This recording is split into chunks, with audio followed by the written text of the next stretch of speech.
السلام علیکم ورحمۃ اللہ وبرکاتہ۔ پروگرام تلخیص معانی القرآن کی 61ویں نشست میں آپ کا خیر مقدم ہے۔ آج کی اس نشست میں سورہ قاف سورہ نمبر 50 کا خلاصہ پیش خدمت ہوگا۔ سورہ قاف مکیہ، وجہ تسمیہ حرف قاف سے اس سورہ کا آغاز ہوا ہے، اسی مناسبت سے اس کا نام سورہ قاف رکھا گیا ہے۔ زمانہ نزول، یہ سورہ مکی ہے اور مکہ کے ابتدائی دور میں نازل ہوئی ہے۔ مرکزی مضمون، اس سورہ کا مرکزی مضمون آخرت اور بعث بعد الموت کا عقیدہ راسخ کرانا ہے اور منکرین آخرت کے شکوک و شبہات کا ازالہ کرنا ہے۔ جنت و جہنم کا ہلکا سا نقشہ بھی پیش کیا گیا ہے اور اس دنیاوی زندگی میں اچھے اعمال کرنے کی ترغیب بھی دی گئی ہے، ورنہ انسان کا عملی ریکارڈ تیار کرنے والے فرشتے ہر انسان کے کندھوں پر موجود ہیں۔ قرآن مجید کے ذریعے نصیحت کرنے کی تاکید بھی کی گئی ہے۔ تعداد آیات، اس سورہ میں 45 آیتیں ہیں۔ آیت نمبر 1 سے 2 میں قرآن مجید کی قسم کھا کر بشر یعنی انسان کے رسول ہونے پر تعجب کرنے والوں کی تردید کی گئی ہے اور نزول قرآن کی وجہ سے محمد الرسول اللہ صلی اللہ علیہ وسلم کی فضیلت و برتری کا بیان بھی کیا گیا۔ آیت نمبر 3 سے 5 میں مر کر خاک ہونے کے بعد دوبارہ زندہ کیے جانے کو بعید از عقل تصور کرنے والوں کی تردید کرتے ہوئے اعلان ربانی ہے کہ ہم کو بخوبی معلوم ہے مردہ کے اعضاء جسم کو زمین نے کس قدر کھایا ہے۔ ان تفصیلات کو ہم نے اپنی ایک کتاب میں محفوظ کر رکھا ہے۔ ہماری آیتوں کی تکذیب کرنے والے الجھن سے دوچار ہیں۔ آیت نمبر 6 سے 11 میں عجائبات قدرت کا تذکرہ ہے۔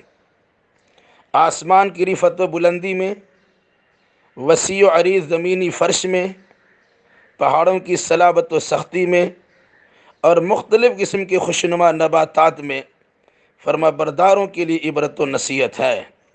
بارش کے ذریعے نباتات، غلہ جات اور تہبت شگوفے والے کھجور کے اشجار اگانے والی ذات تو اللہ ہی کی ذات ہے۔ جس طرح بارش کے قطرات سے مردہ زمین زندہ ہوتی ہے، اسی طرح حکم الہی سے قبروں کے مردے بھی جی اٹھیں گے۔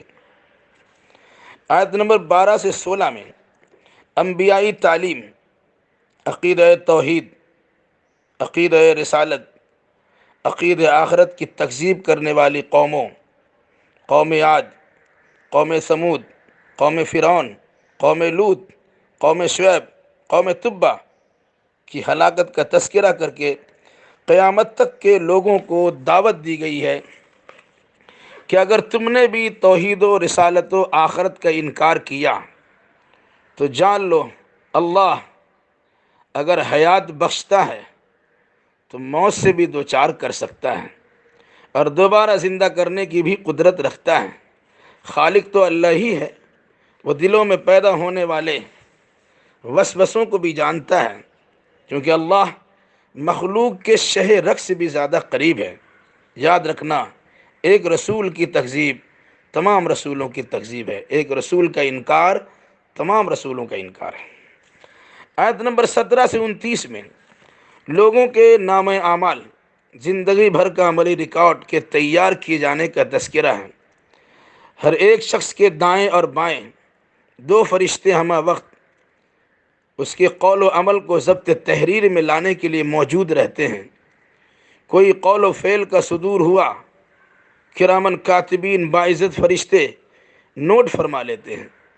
یہاں تک کہ انسان جانکنی سے دوچار ہوتا ہے اور موت کے چنگل میں چلا جاتا ہے، قبروں میں مدفون ہوتا ہے، پھر قیامت کا سور پھونکا جائے گا تو سارے پردے ہٹ جائیں گے اور لوگوں کی نگاہیں تیز ہو جائیں گی، فرشتے نام اعمال پیش کر دیں گے اور اسی روشنی میں فیصلہ کیا جائے گا۔ کافر و مشرک، حد سے تجاوز کرنے والے، خیر سے روکنے والے، شکوک و شبہات پیدا کرنے والے، دشمن حق کو جہنم میں جھونک دیا جائے گا۔ اس وقت شیطان اپنا دامن جھاڑتے ہوئے کہے گا، اے ہمارے رب، ہم نے اس کو گمراہی میں مبتلا نہیں کیا تھا، یہ تو خود گمراہی سے دوچار ہوا تھا۔ ارشاد ربانی ہوگا، جھگڑو مت، سب جہنم میں داخل ہو جاؤ، کسی پر ظلم نہیں کیا جائے گا۔ آیت نمبر 30 میں جہنم اور اللہ کا مکالمہ پیش کیا گیا ہے۔ اللہ سوال کرے گا، جہنم کیا تیرا پیٹ بھر گیا؟ جہنم پکار اٹھے گی کہ کچھ ہے تو لے آئیے۔ گویا جہنم مشرکوں کے انتظار میں ہوں گی اور اپنا پیٹ بھرنے کی اللہ تبارک و تعالیٰ سے گہار لگائے گی۔ آیت نمبر 31 میں متقی و پرہیزگار کے لیے نوازش الہی یعنی جنت کا ذکر ہے۔ اللہ کی طرف رجوع کرنے والے، احکام شریعت کی نگہداشت کرنے والے، خشیت الہی سے سرشار اور اپنے رب کی طرف انابت و استغفار کرنے والے خوش نصیبوں کو ہمیشگی کی جنت میں سلامتی کے ساتھ داخل ہونے کی اجازت دی جائے گی، جہاں ان کی چاہتوں کے علاوہ مزید عنایات بھی ہوں گی۔ آیت نمبر 36 سے 38 میں دل زندہ اور گوش نیوش رکھنے والے انسانوں کے لیے بطور عبرت یہ بات کہی گئی ہے کہ تم سے قبل کتنی طاقتور قومیں تباہ و برباد ہو چکی ہیں، اگر تم بھی ان کی روش اختیار کرو گے تو تم بھی ہلاک کر دیے جاؤ گے، کیونکہ ہم نے ہی آسمان و زمین کو صرف 6 دنوں میں بنایا ہے اور ہمیں اس کی تخلیق سے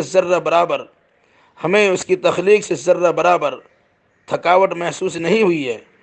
پورے نظام کائنات کو درہم برہم کرنے میں کیا دیر لگ سکتی ہے؟ ہم نے ہی کائنات کو سجایا ہے اور ہم ہی کائنات کو تباہی و بربادی سے دوچار کر دیں گے۔ اس لیے دل زندہ رکھو، ضمیر مردہ مت کرو اور گوش ہوش کے ساتھ سنو، اور جس عبرت اور نصیحت کی بات تمہارے سامنے کی جاتی ہے اس سے فیضیاب ہونے کی بھرپور کوشش کرو۔ آیت نمبر 39 سے 40 میں مخالفین کی تلخ نوائی پر رسول رحمت صلی اللہ علیہ وسلم کو صبر کی تلقین اور صبح و شام، رات و دن تسبیح و تحمید کی تاکید بھی کی گئی ہے۔ آیت نمبر 41 سے 45 میں قیامت کی ہولناکی کا ذکر ہے۔ رسول رحمت صلی اللہ علیہ وسلم کو جبر و اکراہ کرنے سے منع کیا گیا ہے۔ موقع و محل کو دیکھتے ہوئے اور مخاطب کی صلاحیتوں کا خیال رکھتے ہوئے قرآن مقدس کے ذریعے دعوت و تبلیغ کا حکم دیا گیا۔ گویا دائی کسی کو مجبور نہیں کر سکتا، زور زبردستی کسی کو اسلام کی طرف لگا نہیں سکتا۔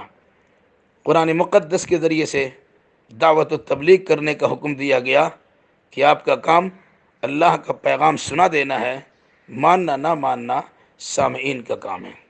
الہ العالمین تو اپنے فضل و کرم سے ہمیں قرآنی تعلیمات سے آشنا اور اس کی تعلیمات کی روشنی میں صحیح عقیدہ اور صحیح اعمال بجا لانے کی توفیق مرحمت فرما، آمین۔ والسلام علیکم ورحمۃ اللہ وبرکاتہ۔